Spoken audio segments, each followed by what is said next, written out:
Bonjour et bienvenue pour cette nouvelle vidéo. Aujourd'hui je vous propose donc un tag. Comme vous le verrez, je suis accompagnée de ma maman. Et donc c'est parti. Coucou. Je vous fais une petite parenthèse donc dans ma vidéo avec ma maman. Juste pour vous dire qu'en fait ce tag je l'ai vu sur deux chaînes YouTube. Donc c'est deux booktubeuses. Donc la première c'était Au pays de Lily et de Marie de Muffins and Books. Je vous mettrai le lien des vidéos de leur tag en barre d'infos. Et également, vous retrouverez en barre d'infos les questions. Voilà. Donc, il y a 13 questions, enfin 12 questions, il y en a une auxquelles on ne répond pas. Et donc, on va... c'est sur nos lectures des 6 premiers mois. Et donc, c'est parti. Ta meilleure lecture depuis ce début 2025? Alors, moi, ce sont les fabuleuses femmes du Grand Hôtel. C'est un livre qui se passe à Stockholm en 1901, qui dure sur 10 années, qui va parler des histoires, enfin, du destin de des femmes de toute classe à cette époque, donc au début du XXe siècle, où l'émancipation féminine, évidemment, n'existe pas. J'ai beaucoup aimé ce livre, de la première à la dernière page, et notamment parce que ça parle de destin de femmes, mais aussi bien, je vais dire, les femmes de chambre, la réception, celles qui sont à la réception, la directrice de l'hôtel, etc. Donc j'ai vraiment beaucoup aimé cette lecture, c'est peut-être pour moi un coup de cœur. Évidemment, il fait 572 pages, pardon, 572. Mais franchement, ça vaut le coup, c'est écrit assez grand, donc voilà. Je vous le conseille vivement. Quant à toi? Alors, moi j'en ai déjà parlé dans ma vidéo des favoris. Donc c'est une enquête de Flavia Deluce, donc Crime sur le paillasson de Alan Bradley. Donc c'est un cosy mystery gothique avec une jeune détective de 11 ans qui a des loisirs assez particuliers. Et voilà, qui m'a fait un peu penser à une cousine très éloignée de Mercredi Adams. Et j'ai hâte de lire la suite au mois de décembre. Alors, la meilleure suite de saga que tu as lue cette année? Alors, j'en parle toujours aussi. Non. Ce sont les 4 sœurs. Donc, j'en ai lu, je pense, 4 depuis le début de l'année. Bon, j'aime les 4, mais si je vais choisir, ce serait ces deux-là. Et en fait, c'est toujours mignon, même si c'est vrai que c'est très jeunesse. Moi, je les trouve toujours très adorables et voilà. Et toi, mon petit? Moi, mon petit. J'ai lu le 2e tome de la trilogie de Clarisse Sabar, Le secret des agapantes. Donc, dans chaque tome, on parle d'une grand-mère et de sa petite fille, du destin de la grand-mère, avec, en fait, c'est une histoire familiale, autour d'une maison aussi, qui se trouve en Normandie. J'avais lu le 1er tome, qui était Flora et Joséphine. Ici, cette année, elle a sorti le 2e qui est Stella et Hortense. Encore une fois, c'est un long livre, mais on ne voit pas passer les pages et on a une double temporalité. On alterne entre l'histoire de la petite fille de nos jours et l'histoire de sa grand-mère au début, dans les années 30. Et franchement, c'est super bien écrit, c'est addictif. Et je trouve que Clarisse Sabar fait vraiment, enfin, j'aime beaucoup cette autrice. Et je vous le conseille aussi si vous ne le connaissez pas. Comme ça, vous voyez qu'on n'a pas du tout les mêmes lectures. Pas vraiment. Mais c'est bien, ça leur fait un truc plus varié. Voilà. Quelle est la parution de cette année que tu as le plus envie de lire? Alors, c'est le roman Les Bien-Aimés, qui est un roman de Anne Napolitano. Je ne l'ai pas encore lu, mais j'ai lu beaucoup d'avis, de bons avis. C'est plutôt un roman autour de l'amour, mais l'amour on va dire, sur toutes ses formes. Mais bon, je ne sais pas en dire plus, puisque je ne l'ai pas encore lu, mais il me tente bien. Je l'ai aussi acheté, je dois vous l'avouer, pour la couverture, que je trouve absolument splendide. C'est vrai que c'est une très jolie couverture. Et toi? Alors moi c'est La Bonne Fée, donc de Jen Calonita. Donc c'est une nouvelle série Disney, donc chez Hachette Rose, sur les 28 heures. Donc c'est, j'imagine, tout ce qui est fée, etc. Et donc c'est le premier tome. Donc c'est sur la fée marraine dans Cendrillon. Et voilà. La couverture est belle, hein? Oui, très belle couverture. Comme souvent dans les romans de Disney. De Disney, oui, c'est vrai. Donc, on est là.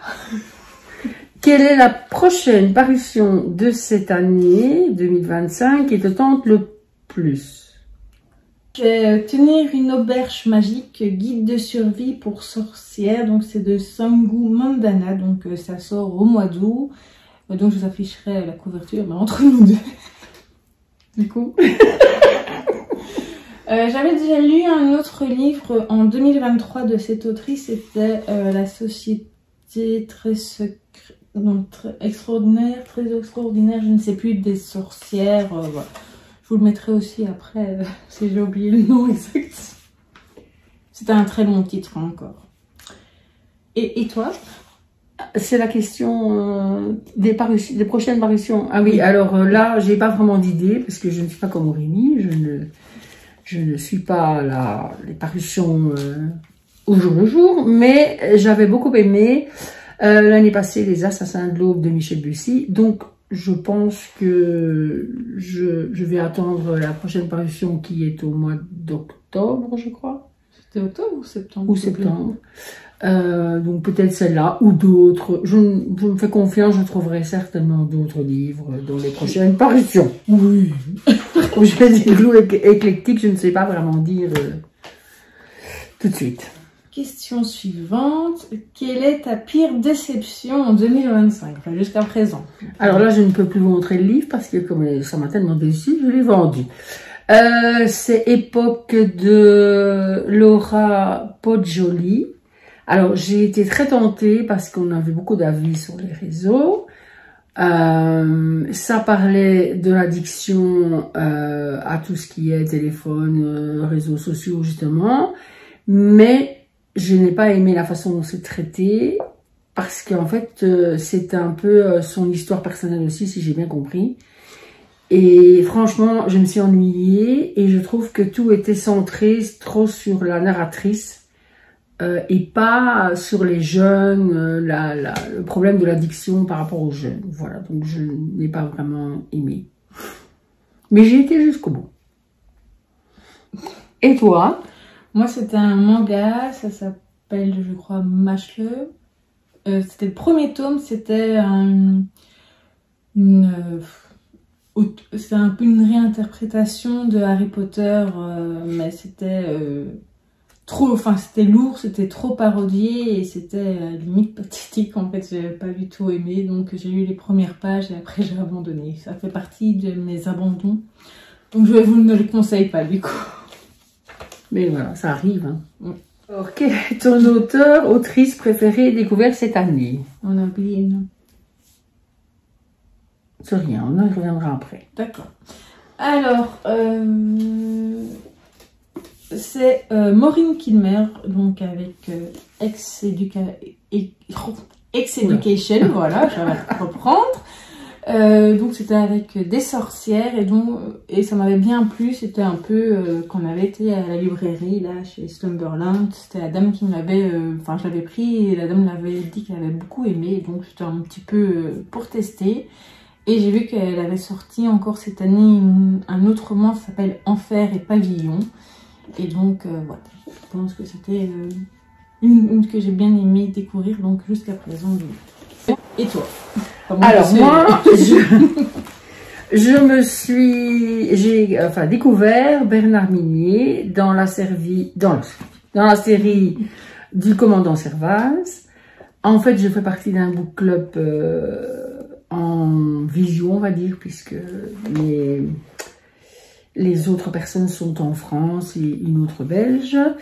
Et on a beaucoup parlé de Bernard Minier, ce qui m'a donné envie de me lancer. Et comme on était plusieurs à ne pas encore avoir découvert la série du commandant Servaz, on a décidé de faire des lectures communes, un tome par mois. Là, on en est au 3e tome qui s'appelle « N'éteins pas la lumière ». Donc voilà, j'aime beaucoup. C'est aussi toujours, vous allez dire que je ne lis que des pavés, 700 pages à peu près. Le premier qui s'appelle Glacé, je l'ai passé à l'audio, ça fonctionne très bien.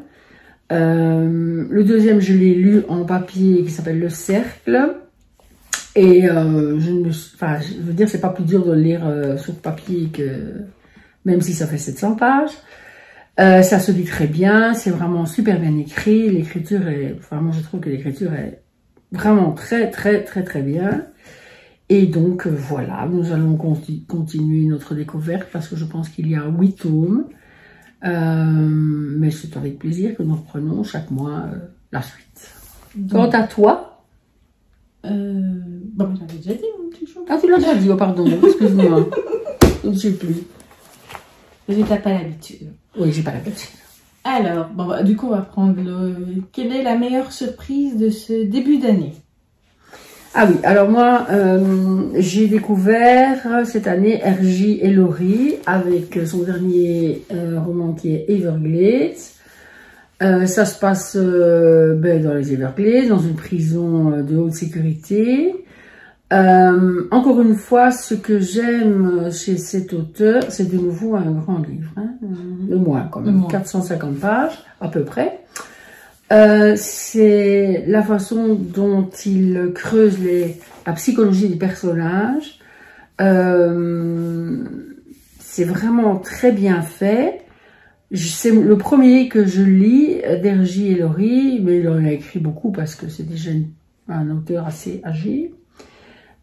Et ça me donne très envie de poursuivre la découverte de cet auteur.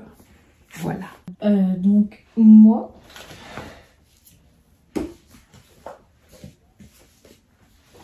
ça a été une enquête de Loveday et Ryder, donc le corbeau d'Oxford de Faith Martin. En fait, je l'avais déjà vu souvent passer, donc ce Cozy Mystery, mais je sais pas, je me suis dit que ça me... Enfin, je voulais tester, mais ça a été quand même une très bonne surprise. J'ai beaucoup aimé le duo d'enquêteurs, donc avec cette jeune policière de 19 ans et le docteur Clement Ryder, qui a quand même un certain âge. Oui, j'ai oublié exactement son âge, mais voilà, je trouvais que le duo fonctionne très bien et ça me donne très envie de lire la suite. Je confirme. Et là aussi, c'est plusieurs tomes. Je crois que le dernier est sorti cette année ou l'année passée, non? Oui, c'est 5, 6, 6, je pense, non? Oui, je dirais 6. Mais c'est très bien, c'est vrai. Bon alors, je vais quand même lire la question que nous on n'a pas répondu. Donc c'est quel est ton dernier book boyfriend? Donc ouais, c'est pas une question auquel on va répondre. Non. Non, moi pas quand même. Moi non plus parce que je vois pas en fait.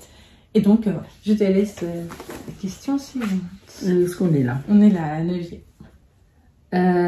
Alors, quel est ton nouveau personnage préféré? Ben, moi, en fait, c'est Flavia de Luce. J'ai vraiment bien aimé. Je trouvais que ça changeait un petit peu, même si elle est jeune, pour être une enquête, enfin une détective. Voilà. Moi, j'ai trouvé très mignonne et ça devient une très bonne découverte jusqu'à présent, du moins. Et toi? Eh ben, moi, c'est le commandant Servaz, sans surprise, puisque dans chaque tome, on apprend à connaître aussi sa personnalité, et je trouve qu'il est extrêmement attachant. Il est un peu particulier dans le sens où, par exemple, il n'aime pas du tout tout ce qui est téléphone portable, etc. Mais franchement, c'était un personnage attachant et à mon avis, au fur et à mesure, va avoir peur pour lui dans les prochains tomes, certainement. Alors, question suivante, donc, quel est le dernier livre qui t'a fait pleurer? Alors, pleurer, pas à chaudes larmes, mais qui m'a donné les larmes aux yeux, on va dire. C'est Sur le chemin des papillons de Sandra Martineau. J'avais lu l'année passée le précédent, j'ai oublié le nom, Petit bonheur à tous les étages. Et on retrouve dans celui-ci certains des personnages de ce livre-là, mais il peut se lire tout à fait indépendamment. Et en fait, ce que j'ai aimé ici, c'est donc ça raconte l'histoire de Jacques qui est veuf et retraité et qui se voit confier la garde de ses petits-enfants, mais qu'il ne connaît absolument pas. Et donc va se tisser entre eux et lui une relation pas très facilement, on va dire. Ce que j'ai aimé, c'est que tous les personnages sont attachants, tant les personnages principaux que les personnages secondaires. Et évidemment, c'est l'histoire aussi. Il aborde quand même des thèmes difficiles comme l'adolescence, les relations intergénérationnelles. Et un peu comme ici.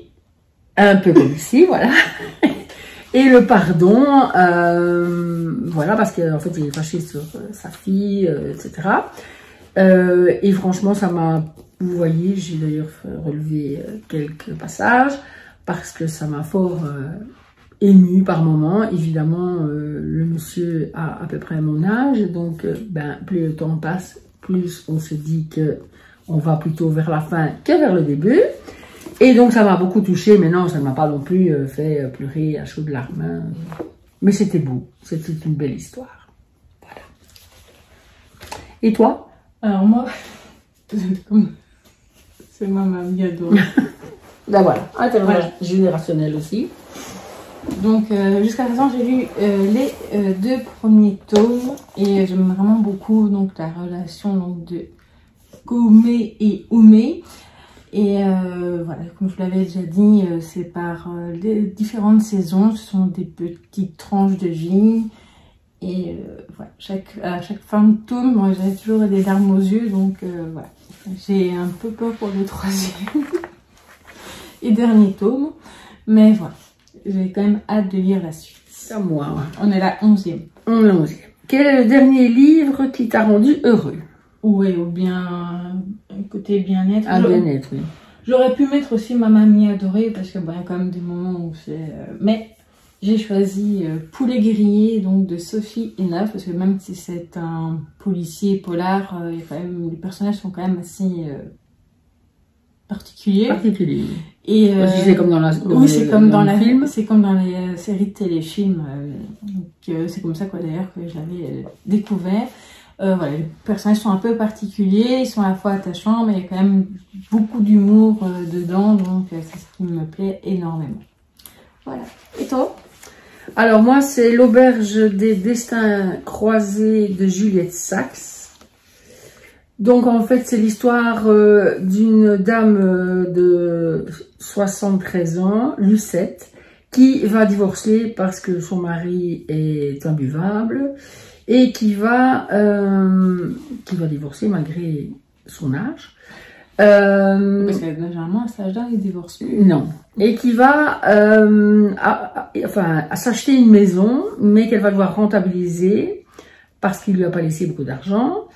Et donc elle offre des chambres à la location. Alors ce que j'ai aimé dans ce livre, c'est que ce sont des personnages qui n'auraient à la limite pas pu se rencontrer s'ils ne s'étaient pas retrouvés dans cette maison. Il y a tous les âges, j'imagine. Il y a tous les âges, il y a tous les genres. Il y en a une qui est tatoueuse. Il y en a une qui est quadragénaire, qui a été licenciée, qui n'a pas les moyens de se payer un appartement. Il y a un étudiant en biologie qui est autiste. et un homme qui est romancier en retraite d'écriture, soi-disant. Ce que j'ai... Oui, mais bon, il faut lire le livre pour... Oui. Je trouve que c'est un livre qui est bienveillant et qui redonne foi en la vie et qui, enfin, ça fait du bien de lire ce livre. Voilà, c'est pas de la grande littérature, mais ça fait vraiment beaucoup de bien et ça m'a vraiment fait du bien de lire ce livre. J'ai aussi repris quelques passages et c'est vraiment à lire. Si vous voulez une petite lecture d'été, c'est parfait. D'accord. Moi, ça a l'air bien. Oui, je pense que ça devrait te plaire. Ah. Bah, je vais noter. Même si nous n'avons pas le même style. Non, à la base. À la base. Alors, donc, déjà la 12e, donc l'avant-dernière question. Quel est le plus beau livre que tu as acheté, reçu dernièrement? Je vais y arriver. Alors, j'ai acheté, il y a 2 tomes, ça vient de paraître, je pense. Hein. Ça vient de Pas paraître, longtemps, oui. J'ai pas le mois de mai ou le mois de juin. Donc, voilà la couverture. Ce sont des histoires, enfin, c'est les romans, en fait. Hein. Oui, de Sherlock. Les romans de Sherlock Holmes. Et je trouvais que c'était vraiment un beau livre. Il y a 2 tomes et il y a donc 4, j'ai pas pris le 2e. Ici, c'est Le chien des Baskerville et La vallée de la peur. Personnellement, je n'ai jamais lu que Le chien des Baskerville, mais il y a très longtemps. Et donc, je vais... Ah, mais ça peut faire partie de la dernière question, tiens. Ouais. Et voilà, donc j'ai hâte de le relire. Et puis je trouve que je l'ai aussi acheté pour l'objet livre parce que je trouve que c'est très joli dans une bibliothèque. C'est vrai qu'il est beau. Et toi? Et moi? Qu'est-ce qu'il est? Qu'a-t-elle fait de son livre? Ici. Donc c'est La petite robe noire donc, de Megan S. Donc j'aime bien la couverture, le côté relief. Et alors il y a le jaspage noir. Et alors à l'intérieur, j'aime beaucoup les illustrations.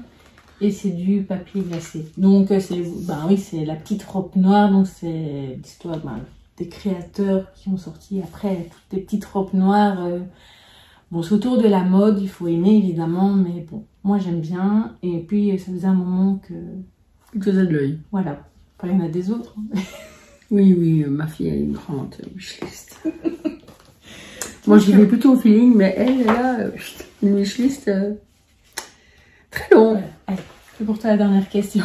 Et la dernière question, quel est le livre que tu veux absolument lire en cette fin 2025? Alors, j'aurais pu encore dire, donc tenir une auberge magique, mais j'ai envie de dire un autre que j'ai pas encore acheté, donc c'est Rewitched, donc de Lucy Jane Wood. Donc c'est en fait, tous les deux, c'est de la cozy fantasy. Et, voilà. Ils sont juste un petit peu épais, mais c'est pas grave. Oui, parce qu'elle n'aime pas beaucoup les gros papiers. Mais ils ont tous les deux des jolis... surtout Rewitched, là, ils ont un joli jaspage en plus. On achèterait des livres rien que pour les jaspages. Oui. Hein? Et toi? Et bien moi, c'est relire... Non, au début, je ne savais pas. J'ai envie de relire un peu de classique aussi. Et bien, j'ai trouvé, puisque je vais relire Le chien des Baskerville. Voilà, tout simplement. Et peut-être un autre classique. Voilà. Et bien, voilà. Merci de m'avoir invité dans ta vidéo. Merci à toi. J'espère que ça vous aura plu, malgré que nous n'avons pas le même style de lecture. Bon, je pense qu'il y en a beaucoup qui aiment bien ce genre que toi tu lis. Justement, c'est pour ça que je me suis dit que ça pourrait être intéressant pour eux. Je reviendrai peut-être alors. Oui, déjà dans les vlogmas. Ah oui, vous verrez peut-être autre chose que mes mains. Hein. Voilà. Et alors, je suis aussi la dame qui tousse en arrière-bruit des vidéos de ma fille parce que j'ai une toux permanente, malheureusement. Voilà. Donc, nous espérons que cette vidéo vous aura plu et je vous dis nous, on a bien aimé. Hein. Oui, je trouve ça très chouette. Mais moi aussi. Et donc à bientôt dans les vlogmas. Oui. Ou peut-être avant. Et moi, je vous dis donc à très vite pour une prochaine vidéo. Au revoir.